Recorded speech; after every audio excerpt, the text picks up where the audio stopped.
Bom, nós estamos conversando aqui e hoje é o Dia Mundial da Voz. Dia Mundial da Voz, para a gente saber, vamos falar sobre os problemas que mais afetam a voz, como você deve cuidar da sua voz, não é? Tem muitas formas. E por isso a gente convidou agora uma médica especialista nisso, que é a doutora Juliana Cacheta. Tudo bem, doutora? Tudo bem. Médica otorrinolaringologista, falei certo? Perfeito.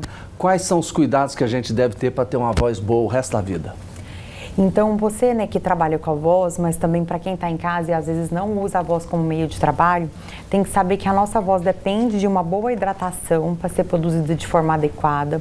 Se você trabalha num ambiente com ar-condicionado, você precisa aumentar essa hidratação. Então, a gente calcula aí que um adulto que pesa 70 quilos precisa em torno de 1,5 litro a 2 litros de água por dia para se hidratar.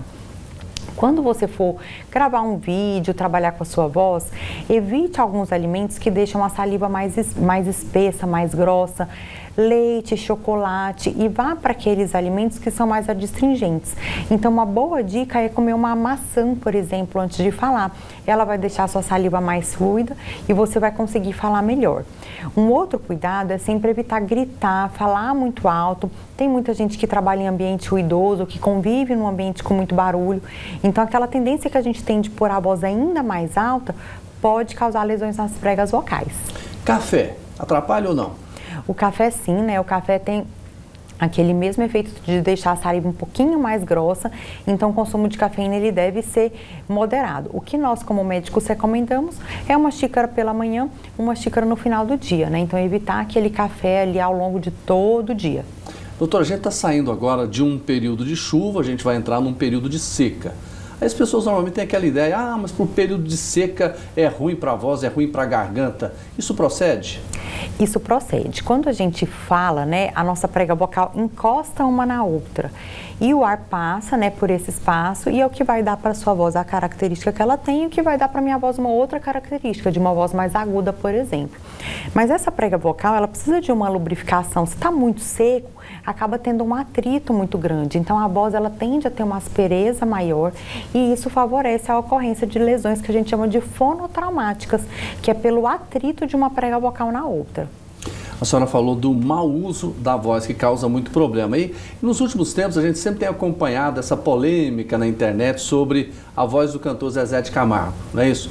O dele, doutora, foi mau uso? Sim, então o Zezé, como muitos outros cantores sertanejos, utiliza a voz fazendo sons muito agudos e numa intensidade sonora muito alta. A gente sabe que essa é uma característica da música sertaneja, por exemplo, de se utilizar a voz dessa forma, mas a gente pode ver até na hora que ele canta, aquele músculo de fora, assim, bem tenso, bem tensionado mesmo, então isso causa lesão na prega vocal. Então ali houve sim uma associação do mau uso. O Zezé foi um cantor que fez uma cirurgia de prega vocal e a gente sabe que toda cirurgia deixa uma cicatriz e a gente não pode se esquecer de que com o envelhecimento as alterações hormonais também podem impactar a voz. Então todo mundo que às vezes está passando aí pelo processo de envelhecimento ou que suplementa o hormônio pode ter alterações nas características da voz. Doutora, aquela receita caseira, não, mas você faz ali uma mistura de álcool com limão e mel que resolve. Isso ajuda ou prejudica? A gente sabe que o mel ele tem uma propriedade de trazer mais conforto para a via aérea justamente por ter uma característica ali mais viscosa, de lubrificação. Mas os estudos não mostram nenhum tipo de benefício dessas medidas, principalmente com relação aos alimentos cítricos, para aquelas pessoas que têm refluxo, pode inclusive piorar a qualidade vocal. A laringe é muito sensível, então uma coisa que eu sempre recomendo para quem canta, para quem é apresentador, cuidar do refluxo, cuidar da alimentação, para não deixar a laringe ser agredida pelo ácido gástrico. A senhora falou que a maçã sempre é boa, mas o que mais, por exemplo, que eu posso usar no dia a dia? Você pode usar, além da água, da maçã, outros alimentos com a mesma propriedade, então incluir saladas na sua dieta. O pepino é um alimento que ajuda bastante. Os alimentos que são ricos em água, como por exemplo a melancia, são medidas simples que podem ajudar. Naquele período mais seco, e a gente está chegando nesse período, que é agora de maio até agosto, então utilizar o umidificador, para quem fala bastante, fazer a inalação com soro fisiológico pode ajudar a sua prega vocal. Doutora, durante o dia, às vezes a gente utiliza muito a voz, e a pessoa fala, não, mas você fica aí um tempo calado, caladinho, sem falar nada, 1, 2, 3 horas, isso ajuda? Isso ajuda e eu recomendo sempre, né, para quem fala muito, às vezes fala durante muitos períodos, que aprenda técnicas de relaxamento vocal, de fonoterapia, para evitar o acúmulo, né, daquela sobrecarga em cima da voz. Então, fazer o repouso vocal é muito importante. Às vezes eu recebo, né, lá no meu consultório um paciente que está completamente afônico. Então, um dos tratamentos eu falo, se você conseguir passar 48 horas sem falar nada, isso vai ajudar a sua voz a dar uma boa recuperada. Bebida gelada, cerveja, uísque, essa vodka que a meninada adora, isso aí prejudica também? Prejudica sim. Então, a bebida gelada não, né? Você pode tomar água em qualquer temperatura.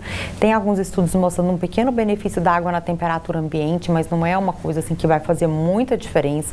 Mas as bebidas alcoólicas, elas têm 2 efeitos que são muito preocupantes para nós médicos. O primeiro efeito é o efeito anestésico. Então, muitas vezes você está ali na sua festinha, no seu show, você toma uma bebida alcoólica, está falando alto demais, está falando muito, usando muito a sua musculatura extrínseca da laringe e não percebe, só vai perceber o efeito no outro dia quando você acorda rouco. E as bebidas alcoólicas em geral têm um efeito relaxante no esfíncter que separa o esôfago do estômago, então isso também vai favorecer o refluxo.